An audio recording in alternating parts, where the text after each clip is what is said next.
അങ്ങനെ നാട്ടിൽ നിന്ന് കൊണ്ടുവന്ന എൻ്റെ കറിവേപ്പില കുട്ടന്മാർ ഫസ്റ്റ് വിൻ്റർ സർവൈവ് ചെയ്തിരിക്കുകയാണ് കേട്ടോ. ഈ കറിവേപ്പില ചെടി ബേസിക്കലി ഒരു ട്രോപ്പിക്കൽ പ്ലാന്റ് ആയതുകൊണ്ട് തന്നെ തണുപ്പുള്ള രാജ്യങ്ങൾ ഇതിനെ വളർത്തിയെടുക്കുക എന്ന് പറയുന്നത് ക്വൈറ്റ് എ ബിറ്റ് ചാലഞ്ചിങ് ആയിട്ടുള്ളൊരു കാര്യം തന്നെയാണ്. പക്ഷേ ഇമ്പോസിബിൾ ഒന്നുമല്ല.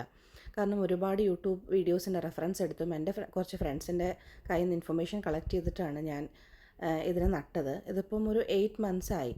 അപ്പം ഞാൻ കറിവേപ്പിലേക്ക് കൊടുത്തേക്കുന്ന ബേസിക് കെയർ എന്ന് പറയുന്നത് വിൻ്ററിലെ ലൈറ്റ്സ് കുറവായത് കൊണ്ട് തന്നെ ഇതുപോലെയുള്ള ഗ്രോ ലൈറ്റുകളാണ് യൂസ് ചെയ്തത്. അപ്പം നമുക്ക് നൈറ്റ് ടൈമിൽ ഇതിൻ്റെ ലൈറ്റ്സ് മോഡുലേറ്റ് ചെയ്യാൻ പറ്റും. അതേപോലെ തന്നെ ഏർലി സ്പ്രിംഗ് ആയപ്പോൾ, അതായത് മാർച്ച് ഏപ്രിലൊക്കെ ആയപ്പം ഞാനിതിനെ ജസ്റ്റ് ഒന്ന് പ്രൂൺ ചെയ്ത് വിട്ടു, എന്നാലേ ഇതിൻ്റെ ഗ്രോത്ത് കുറച്ചുകൂടെ ഒന്ന് എൻഹാൻസ് ചെയ്യാൻ വേണ്ടിയിട്ട്. അതേപോലെ തന്നെ കഞ്ഞിവെള്ളം പുളിപ്പിച്ച് ഒഴിക്കുന്നതും മുട്ടത്തോട് പൊടിച്ചിട്ട് ചേർക്കുന്നതും കറിവേപ്പിലയുടെ ഗ്രോത്തിന് നല്ലൊരു വളമാണെന്നാണ് പറയപ്പെടുന്നത്. അപ്പം നോക്കാം എത്രത്തോളം ഇതിൻ്റെ ഗ്രോത്ത് എൻഹാൻസ് ചെയ്യാൻ പറ്റുമെന്ന്. അപ്പം ഞാൻ ഫർദർ വീഡിയോസും ഫർദർ അപ്ഡേറ്റ്സും ആയിട്ട് വരുന്നത് വരെ ബൈ.